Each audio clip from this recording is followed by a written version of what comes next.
tapi dapat diperpanjang based on kesepakatan para pihak. Apabila mediasi di dalam pengadilan berhasil, maka lebih lanjut hakim akan mengesahkan perjanjian perdamaian yang memiliki kekuatan hukum tetap sama seperti putusan pengadilan atau putusan arbitrase. Penggunaan mediasi selain di dalam pengadilan juga dapat dilakukan secara sukarela di luar pengadilan untuk menyelesaikan perselisihan. Dan para pihak selama bersepakat bebas untuk menunjuk siapa mediatornya dan menentukan aturan mediasi yang applicable ya bagi para pihak. Undang-undang arbitrase juga mengatur adjudikasi atau penilaian ahli atau konsiliasi ya.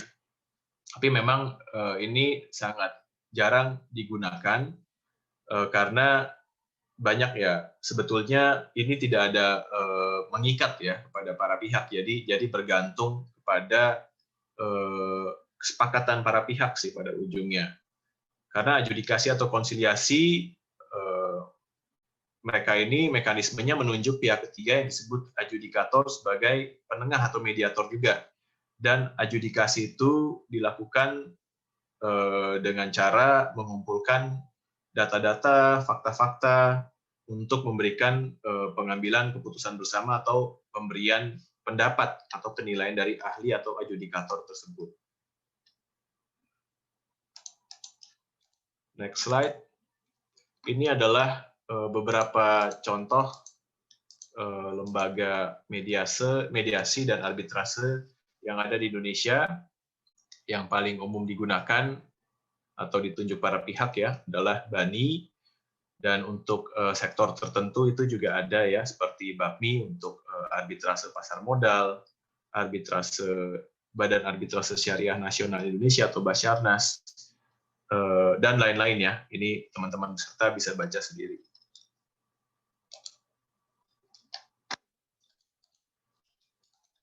Mas Iwan, Mas Reza, kalau waktunya udah mepet, tolong dikasih tahu ya. Takutnya saya terlalu lama. Next slide. Ya, ini sengketa yang terkait penerapan putusan pengadilan asing. Oke. Ya. Jadi saya mau share juga ya. Ini nggak ada di contoh case. Ada perusahaan manufaktur yang pernah jadi klien saya.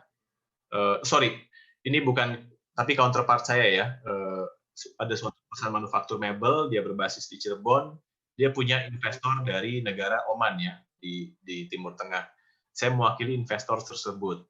Mereka melakukan transaksi trading dengan investornya dan terjadi dispute ya, karena pihak PT manufakturnya yang di Indonesia itu One Prestasi. Tapi dalam perjanjian para pihak menyepakati penyelesaian sengketanya bukan di Indonesia, tapi di Oman. Dan sengketa akhirnya diperiksa dan diputus di pengadilan Oman ya, di luar negeri, tanpa kehadiran dari si pihak Indonesia, dan investor dimenangkan. Tapi gimana eksekusinya? Ternyata tidak sederhana atau tidak otomatis ya, karena berdasarkan hukum acara kita, putusan pengadilan asing tidak dapat dilaksanakan di Indonesia ya. Jadi ketika suatu pihak ingin mengupayakan haknya berdasarkan suatu putusan pengadilan asing, maka pihak tersebut harus mengajukan gugatan baru di pengadilan Indonesia ya, atau memperkarakan kembali kasus tersebut di Indonesia. Nah, ini yang akhirnya kami lakukan dengan cara mengajukan gugatan kepada perusahaan tersebut atas dasar putusan pengadilan asing tersebut. Oke, next slide. Ini adalah representation atau kuasa dalam penanganan kasus secara umum merupakan hak dari setiap pihak ya, para pihak untuk diwakili oleh pengacara atau advokat. Nah, ketika menunjuk pengacara, pastikan pengacara atau advokat tersebut memiliki izin praktek dan reputasi yang baik. Dan tentunya penunjukan kuasa harus berdasarkan suatu surat kuasa yang sah atau khusus ya, tertulis. Jika surat kuasa dibuat di luar wilayah Indonesia, maka harus dilegalisasi di KBRI setempat atau diaktakan di negara tempat surat kuasa tersebut dibuat. Tadi kita sudah membahas mengenai sengketa perdata dan jenis-jenisnya dan juga forum penyelesaiannya apa saja. Sekarang kita singgung mengenai tindak pidana terkait yang mungkin terkait dengan suatu pengelolaan suatu startup companies. Ya. Yang umum terjadi ada beberapa. Pertama, tindak pidana yang diatur dalam KUHP ya. Selain tindak pidana penggelapan, penipuan, mungkin ada tindak pidana relevan lainnya ya. Apakah itu mungkin tindak pidana pemalsuan dan lain-lain ya yang terkait dengan pengelolaan suatu usaha. Di luar itu ada juga tindak pidana pencucian uang, tindak pidana korupsi, ya, ketika misalnya suatu perusahaan dia memiliki kontrak dengan pihak pemerintah atau dengan BUMN dan dinyatakan merugikan keuangan negara misalnya, itu juga ada implikasi ke tindak pidana korupsi. Kemudian tindak pidana perbankan, ini juga ada case di mana debitur suatu bank itu bisa terseret juga ya ketika mengajukan suatu loan dengan suatu dokumen palsu atau suatu project yang fiktif misalnya. Itu terjadi. Jadi ya saya nggak sebut banknya, cuman kasus-kasus ini terjadi ya. Makanya peran konsultan hukum menjadi sangat penting ketika pengajuan suatu kredit. Kemudian tindak pidana pasar modal dalam konteks manipulasi pasar, penipuan pasar modal, insider trading atau perdagangan orang dalam. Ini juga perlu dipahami ya oleh startup yang melakukan kegiatan terkait di bidang pasar modal. Oke, mungkin saya akan bahas secara ringkas saja. Pada intinya proses hukum pidana itu memiliki aturan tersendiri, ya. Ada yang namanya Kitab Undang-Undang Hukum Acara Pidana atau KUHP. Tapi alurnya kurang lebih seperti ini.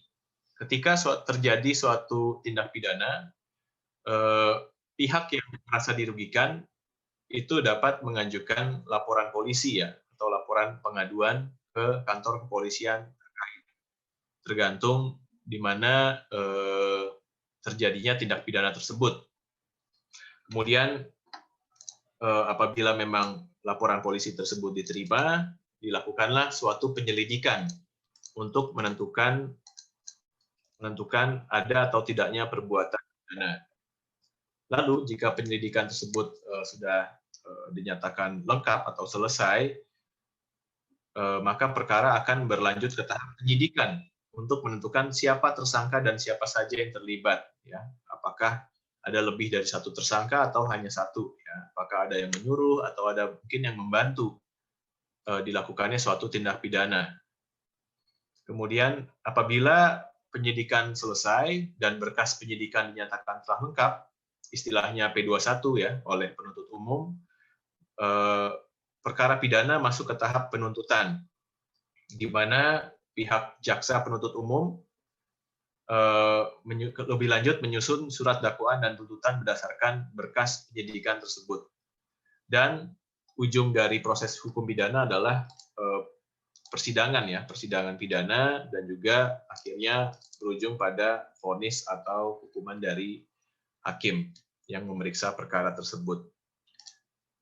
Dalam konteks adanya kerugian yang ditimbulkan oleh suatu perbuatan pidana, maka pihak yang dirugikan dapat memohon pengembalian barang bukti ya apabila memang ada kerugian perusahaan yang disita oleh pihak penyidik atau penuntut umum. Oke, mungkin itu mengenai materi saya akan bahas beberapa contoh case untuk bahan diskusi kita juga. Nah, ini contoh pertama, sebut aja PTPK ya, atau PT Pecah Kongsi. PTPK adalah suatu perseroan tertutup yang pemegang sahamnya terdiri dari 3 orang individu. Katakanlah dia bergerak di bidang trading ya, atau jasa perdagangan dan penyewaan peralatan olahraga. Salah satu pemegang saham dari PT ini, Tuan Rahman, dia merangkap dan menjabat juga sebagai komisaris dan berniat untuk mendirikan usaha baru dengan bidang usaha yang sama, ya, competing, dan meminta kepada pemegang saham yang lain agar yang bersangkutan dapat keluar dari perusahaan dengan cara melepas sahamnya. Jadi dia ingin exit atau ingin keluar dari PT ini dan diberikan kompensasi dari sebagian aset perseroan. Ya. Kemudian pemegang saham lain membuat list aset dan disertai dengan hasil penilaian dari KJPP ya, atau appraisal, kantor jasa penilai ya. Tuan Rahman tidak dapat menyetujui penawaran tersebut dan juga menuduh laporan keuangan dikelola oleh pemegang saham lain yang merangkap direktur tidak benar dan bahkan mengandung unsur PMH, sehingga terjadi juga tuduhan adanya tindak pidana penggelapan oleh direktur. Pada akhirnya Tuan Rahman memohonkan permohonan pemeriksaan atau audit investigasi atas PT ini pada pengadilan negeri yang berwenang, dan atas hasil audit terdapat beberapa temuan yang berpengaruh kepada hak dan kewajiban masing-masing pihak. Atas dasar tersebutlah dibuatlah kesepakatan. Nah, ini proses yang memakan waktu lama ya. Dari temuan-temuan tersebut ternyata ada indikasi penggelapan memang, tapi memang karena para pihak tidak melanjutkan upaya hukum, disusunlah suatu kesepakatan.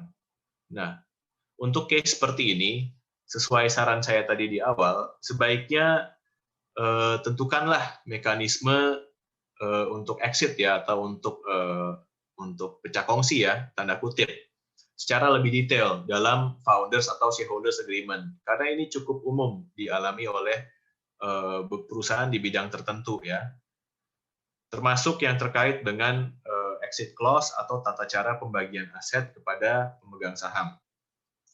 Dalam kasus ini tidak terdapat perjanjian pemegang saham, ya. Jadi mekanismenya hanya bergantung pada ketentuan UPT dan anggaran dasar perseroan tersebut. Kita bahas contoh case kedua. Ini case terkait dengan gugatan dari pihak investor. PTA dia bergerak di bidang fintech P2P, ya, peer-to-peer lending, memiliki beberapa pemegang saham dan salah satunya adalah PTX. Namun dia bukan pemegang saham pengendali. Selain dari setoran modal kekas perseroan atau modal store, PTA memiliki pinjaman juga ke PTX, ya. Tapi pinjaman tersebut unsecure ya, tidak ada agunannya. Saat pinjaman jatuh tempo dan PTA One Prestasi tidak mampu melakukan pembayaran utang pada PTX, PTX tidak berkompromi dan menuntut pengembalian utang melalui somasi dan gugatan ke pengadilan negeri. Bagaimana alternatif penyelesaian sengketa yang lain? Nah, ini makanya dianjurkan sebelum menempuh langkah hukum, sebaiknya mengoptimalkan upaya musyawarah, renegosiasi, baik dari segi termin pengembalian, ya, atau mungkin dilakukan suatu mekanisme lain ya, seperti utangnya misalnya di-convert menjadi shares atau kepemilikan pada perusahaan tersebut, ya, dengan cara merubah anggaran dasar dan lain-lain. Dalam skema tertentu, skema pinjaman kepada pemegang saham dapat berbentuk juga convertible loan, yang mana lender atau mungkin juga pemegang saham memiliki opsi untuk mengkonversi piutang jatuh tempo mereka menjadi saham pada borrower atau perusahaan. Dan pelaksanaannya juga harus memperhatikan negative list of investment ya, karena untuk bidang usaha tertentu dan apabila pemegang saham atau investornya itu pihak asing, itu ada batasan kepemilikan asing. Kita lanjut ke slide berikutnya, contoh kasus ketiga, yaitu ini yang terkait dengan kasus pidana. Dalam hal ini, tindak pidana penggelapan yang dilakukan oleh seorang direktur. Katakanlah PT SSS, dia bergerak di bidang web portal dan e-commerce, dia memiliki beberapa pemegang saham individu dan entitas hukum. Salah satu direksi dari PT SSS, yaitu Mr. X, menjabat sebagai Direktur Keuangan dan juga memiliki kepemilikan saham sebesar kurang dari 10% pada perusahaan. Dan pada suatu waktu, Direktur ini terindikasi melakukan kerjasama dengan vendor dan staf keuangannya untuk melakukan tindak pidana penipuan dan penggelapan dengan cara menciptakan beberapa proyek fiktif ya dengan menerbitkan vendor-vendor palsu begitu, sehingga perusahaan menjadi dirugikan. Atas perbuatan ini, manajemen meminta Mr. X untuk mengakui perbuatannya dan mengembalikan kerugian perusahaan dan juga melepaskan sahamnya. Namun yang bersangkutan tidak kooperatif, sehingga pihak manajemen diwakili oleh Direktur Utama melaporkan perbuatan Mr. X ke Polda Metro Jaya atas dugaan tindak pidana sesuai ketentuan KUHP dan Undang-Undang Tindak Pidana Pencucian Uang, ya, karena atas hasil tindak pidana tersebut dia memperkaya dirinya. Kemudian kepolisian akhirnya menetapkan Mr. X sebagai tersangka pada tindak pidana penggelapan tersebut, dan Mr. X kemudian melakukan negosiasi kembali dan akhirnya menyanggupi untuk melepas atau menjual sahamnya dan juga mengembalikan kerugian perusahaan. Dan akhirnya pihak perusahaan manajemen memutuskan untuk berdamai dan mencabut laporan polisi tersebut, dan para pihak lebih lanjut menandatangani perjanjian penyelesaian atau perdamaian. Nah, kalau apa yang terjadi kalau tidak terjadi perdamaian, kita melihat kepada alur tadi ya, alur proses hukum pidana, di mana pihak terlapor akan diproses sampai dengan tahap penuntutan dan tahap persidangan. Dan tidak semua case pidana itu kerugian perusahaan dapat kembali ya, karena pada pokoknya upaya hukum pidana itu untuk membuat hukuman jerat ya atau hukuman badan, bukan untuk pengembalian kerugian seperti dalam konteks penyelesaian sengketa perdata. Tapi di beberapa kasus, kalau pihak korban beruntung ya, masih ada sebagian kerugian yang dapat disita, dan itu kasuistik ya, nggak bisa di semua case kita bisa berharap seperti itu.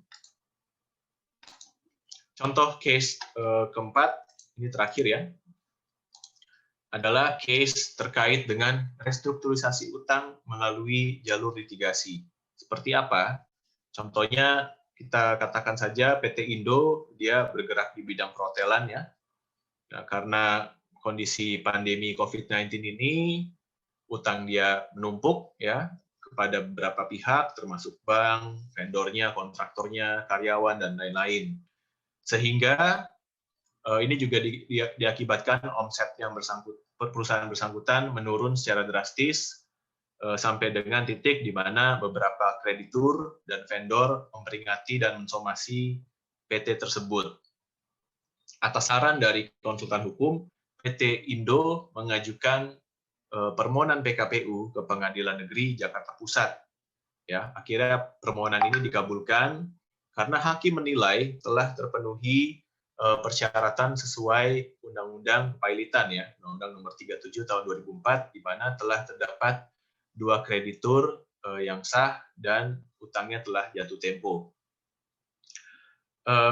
Dalam proses PKPU ini, Pengadilan Niaga mengangkat pengurus dan lebih lanjut diumumkan kepada seluruh kreditur agar mendaftarkan tagihannya kepada tim pengurus.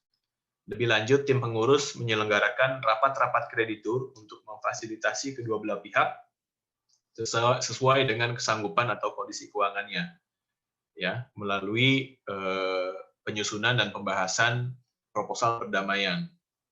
Dan akhirnya mayoritas kreditur dapat menyetujui proposal perdamaian tersebut, sehingga dilakukanlah pengesahan atas proposal perdamaian yang disebut juga dengan homologasi.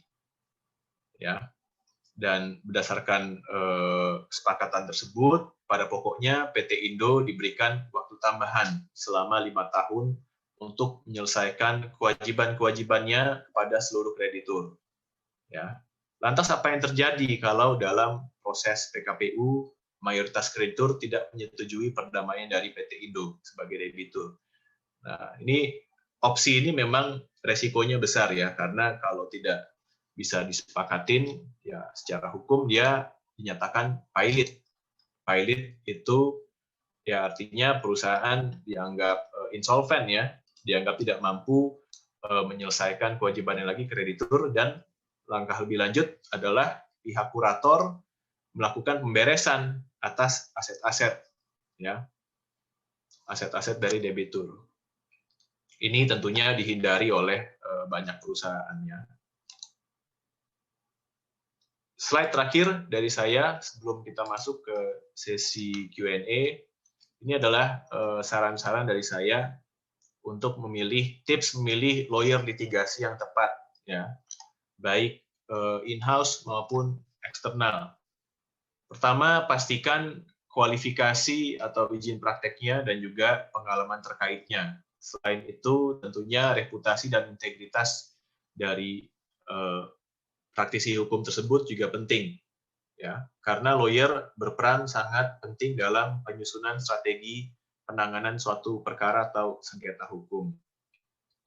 Kenapa dianjurkan memilih yang berpengalaman? Karena penanganan sengketa itu juga mengharuskan orang yang berkecimpung juga menguasai bukan hanya teori atau hukum materialnya saja, tapi juga hukum acaranya.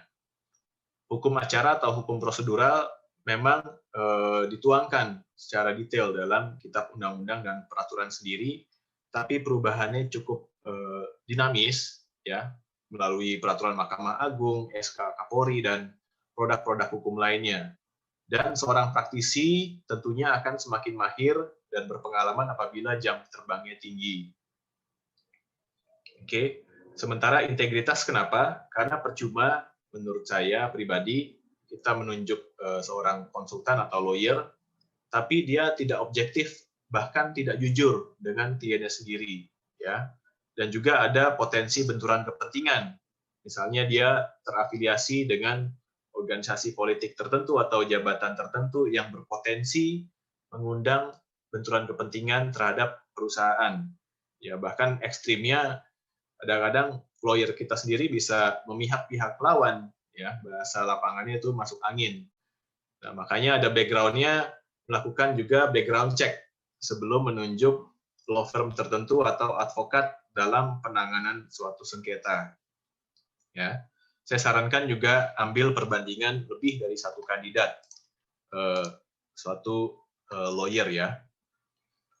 Kemudian ini juga untuk mengefisiensikan dalam proses pemilihan lawyer, bisa klien atau perusahaan membuat janji konsultasi untuk meminta pendapat awal dari konsultan hukum tersebut, dan perlu dipastikan apakah konsultasi tersebut berbayar atau tidak ya, karena cukup banyak lawyer yang untuk konsultasi awal itu tidak mengenakan charge.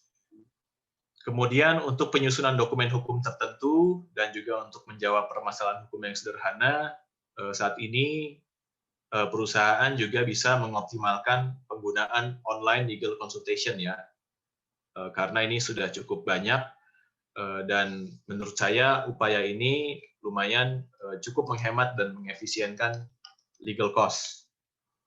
Dan kebetulan saya sendiri dan juga rekan-rekan saya di FKNK, kami juga bekerja sama ya dengan salah satu penyedia jasa online legal consultation ini, di mana kita bisa ada fitur live chat di situ. Mungkin itu dari saya, Mas Iwan dan Mas Reza. Silakan kalau ada pertanyaan dari teman-teman peserta. Terima kasih. Ya, terima kasih banget Bang Ihsan, presentasinya menarik sekali nih, karena it's all about litigation ya. Ini kebetulan sudah ada pertanyaan di kolom chat dari Pak Arif Gunantoko. Pertanyaannya gini nih Bang Ihsan. Suatu startup mempunyai angel investor dari luar negeri, contohnya Amerika Serikat. Tapi karena pertimbangan tertentu, secara formalitas pemegang saham adalah orang lokal. Bagaimana pertanggungjawabannya? Semisal angel investor invest sekian ribu dolar, namun yang terdaftar di anggaran dasar hanya ratusan juta rupiah. Apakah pembebanan tanggung jawab berhenti di pemegang saham lokal yang mencari investor di negeri tersebut? Ini pertanyaan pertama. Kita jawab satu persatu aja, Bang Isan, silakan. Baik, terima kasih Mas Iwan. Untuk menjawab pertanyaan Pak Arief ini, jadi saya melihatnya ini ya, ini seperti nomini skim ya, di mana secara formal Ya. pemegang sahamnya ini adalah orang lokal. Dan bagaimana pertanggungjawabannya, semisal angel investor invest sekian ribu dolar, namun yang terdaftar di anggaran dasar hanya ratusan juta rupiah. Bagaimana atau apakah pembebanan tanggung jawab berhenti di pemegang saham lokal? Ya, pada intinya begini, nomini skim itu based on undang-undang penanaman modal, itu sebetulnya dilarang ya. Kita harus lihat ini pertimbangannya apa, kenapa dia menggunakan nama orang lokal sebagai formalitas. Dan juga kita harus melihat apakah dokumen hukum apa saja yang menjadi underlying dokumen dari transaksi atau kesepakatan dari investor ini dengan orang lokal yang namanya digunakan dalam akta ya. Pada umumnya nomini skim itu dia menggunakan skema loan ya. Jadi mungkin investasi dia yang sekian ribu atau mungkin jutaan dolar tersebut dituangkan dalam suatu perjanjian loan ya. Ini tergantung kita lihat lagi skema nomininya seperti apa. Ya, dan juga kita lihat bidang usahanya. Kalau ternyata bidang usahanya itu dilarang untuk suatu perusahaan asing dari luar negeri ya, seperti Amerika, yaitu dia nggak bisa mengkonversikan sahamnya menjadi kepemilikan saham di perusahaan, walaupun di loan agreement-nya itu dia disecure juga dengan pledge of share atau gadai saham. Nah, jadi mungkin pertanggungjawabannya dari ketika terjadi suatu sengketa, dia nggak bisa menuntut kepemilikan dalam perusahaan tersebut, tapi mungkin jadinya menuntut pengembalian investasinya saja, gitu. Makanya mungkin saya juga kita perlu eksplor juga ya pembebanan tanggung jawabnya ini dalam konteks apa. Tentunya kalau dalam konteks hukum Indonesia, nama dari investor ini tidak dikonsider sebagai, tidak diakui sebagai pemegang saham karena dia tidak terdaftar atau tercatat sebagai pemegang sahamnya. Mungkin seperti itu ya jawaban saya. Artinya berapapun investasi yang dilakukan di situ, yang melakukan yang akan menerima tanggung jawab itu adalah orang yang lokal tadi, karena namanya dia yang terdaftar di anggaran dasar kan gitu. Betul sekali Mas Iwan. Iya. Termasuk dalam konteks perpajakan yang tercatat itu adalah aset dari si pihak lokal. Artinya once ketika orang itu tercatat di anggaran dasar misalnya sebagai pemegang saham, maka semua kewajiban hukum terkait termasuk perpajakan, perdata ataupun pidana kalau ada misalnya itu melekat semua ke nama orang yang tercatat itu, bukan si angel investornya gitu ya. Betul sekali, Mas. Oke. Kita lanjut ke pertanyaan selanjutnya dari Pak Rahmat Wijaya. Selamat siang. Ketika ada fraud yang dilakukan pemilik perusahaan atau investor menarik dananya, apakah karyawan di dalamnya ikut juga harus bertanggung jawab? Misal, perusahaan gagal bayar hutang ke pihak ketiga atau janji perusahaan ke pihak ketiga tidak bisa terrealisasikan karena pandemi atau performance perusahaan sedang menurun. Nah, ini kayaknya aktual sekali nih masalahnya, Bang Isan. Silakan, Bang Isan. Baik, jadi bisa saya jawab langsung ya. Ketika terjadi fraud, ini konteks pertanyaannya siapa yang melakukan? Ya, kalau saya baca ini bukan karyawan yang melakukan, tetapi pemilik perusahaan ya ada fraud yang dilakukan oleh pemilik perusahaan, atau case di mana investor menarik dananya. Kemudian bagaimana karyawan? Apakah mereka jadi harus bertanggung jawab terhadap gagal bayar ke pihak ketiga? Ya tentunya tidak ya. Justru mungkin ini potensi resiko terbesarnya hak karyawan menjadi terganggu ya. Apakah dari sisi upah atau ketika perusahaan berhenti beroperasi, dia di PHK, pesangonnya juga mungkin tidak bisa dibayarkan. Nah ini yang mungkin menjadi fokus perhatian atau permasalahan. Tapi kalau pertanggungjawaban hukum kepada pihak ketiga, itu karyawan tidak ada hubungannya atau kaitannya sama sekali, ya. Kecuali mungkin kita bicara bukan karyawan tapi direksi ya. Kalau direksinya itu melakukan bisa dibuktikan ya, dia juga ada unsur kesalahannya melakukan perbuatan melawan hukum yang merugikan pihak ketiga. Itu bisa dituntut juga. Gitu. Ya, sepertinya ini memang nampaknya kalau saya coba pahami pertanyaannya, sebenarnya si perusahaan ini punya kewajiban ke pihak eksternal. Kemudian karena pandemi, financial performance-nya turun.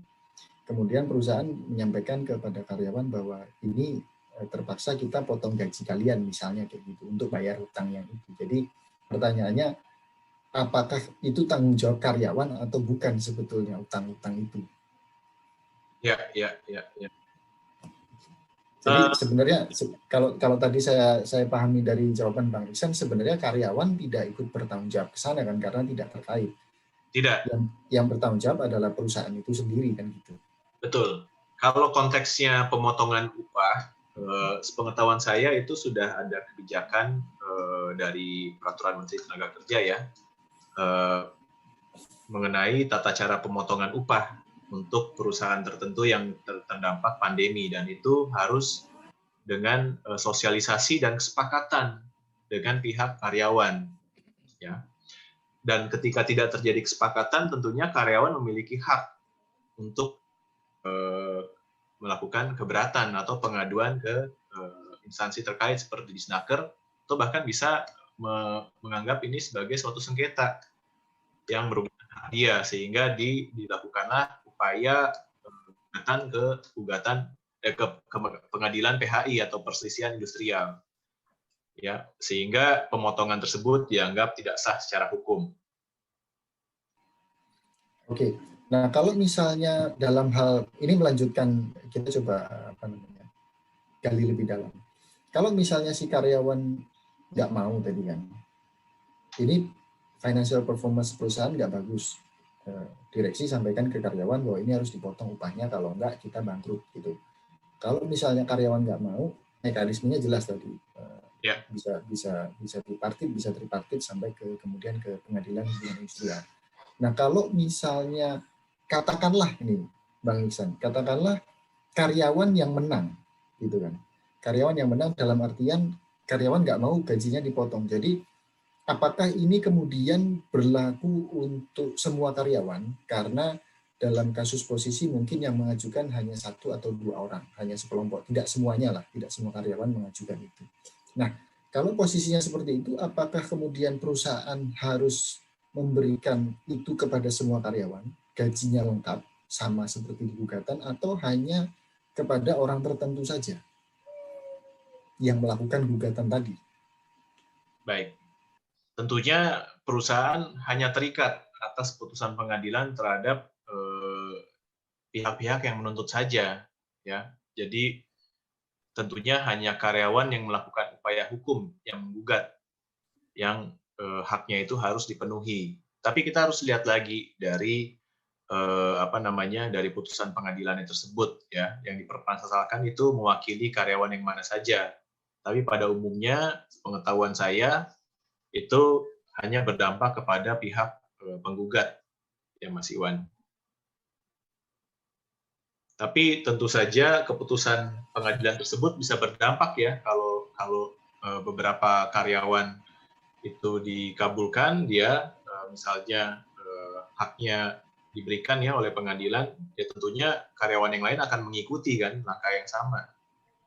Jadi ketika misalnya karyawan 100 orang gitu misalnya, terus kemudian 10 orang mengajukan gugatan dalam kasus yang tadi saya ceritakan, kebetulan menang dia.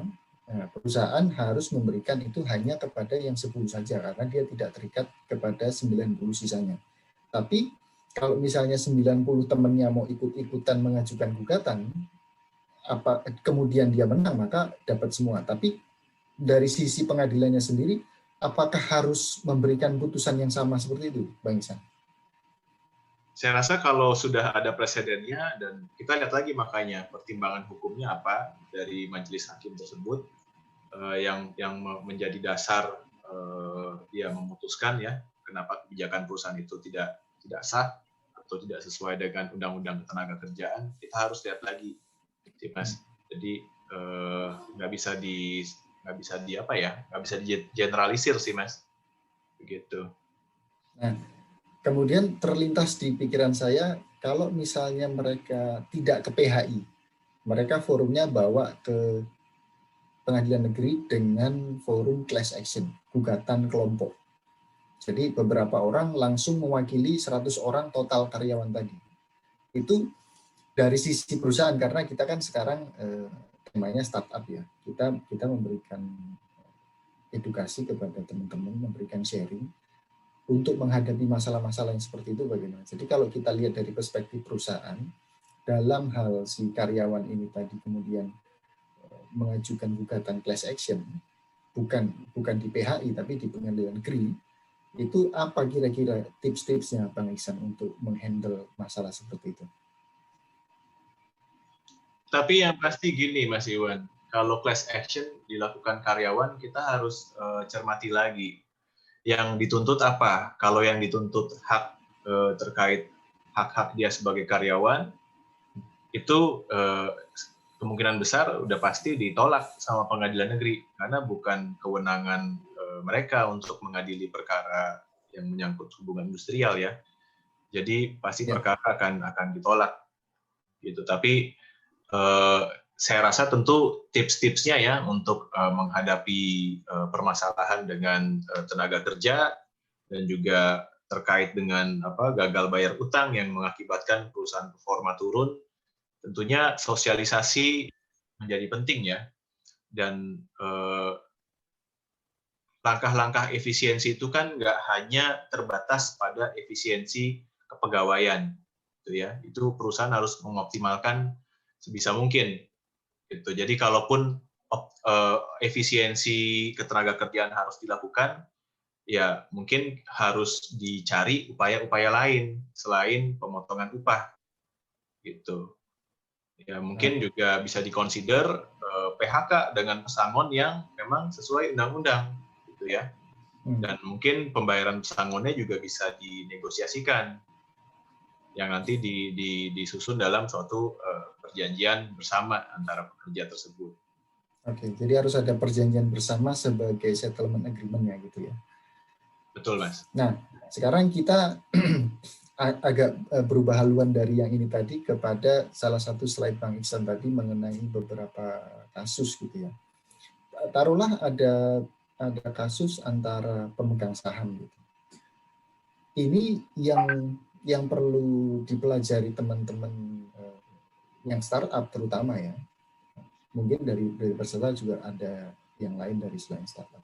Tapi dari sisi company sendiri, sebenarnya apa sih yang harus disiapin Bang kalau misalnya ada dispute antara pemegang saham? Ini kan ceritanya mungkin investornya menarik uangnya, terus kemudian ada kerugian si direkturnya disuruh mengganti, tapi secara perusahaan ya, maksudnya dia menggugat gugatan pemegang saham. Nah, ini secara company apa sih yang harus disiapin Bang? Karena gini, pengalaman juga, kebetulan saya juga in-house, seringkali apa yang dimaksud dengan bukti oleh manajemen ataupun karyawan secara umum itu kadang-kadang nggak masuk ke dalam alat bukti yang diakui misalnya di kitab undang-undang hukum perdata gitu. Jadi yang di kasus perdata itu hukum buktinya, alat bukti yang diakui itu apa aja, tapi yang dimiliki perusahaan apa aja itu kadang-kadang nggak match, terus pas kita analisa ternyata ini sebenarnya kita punya dugaan kuat tapi buktinya lemah, kadang-kadang seperti itu Bang. Nah, ini ada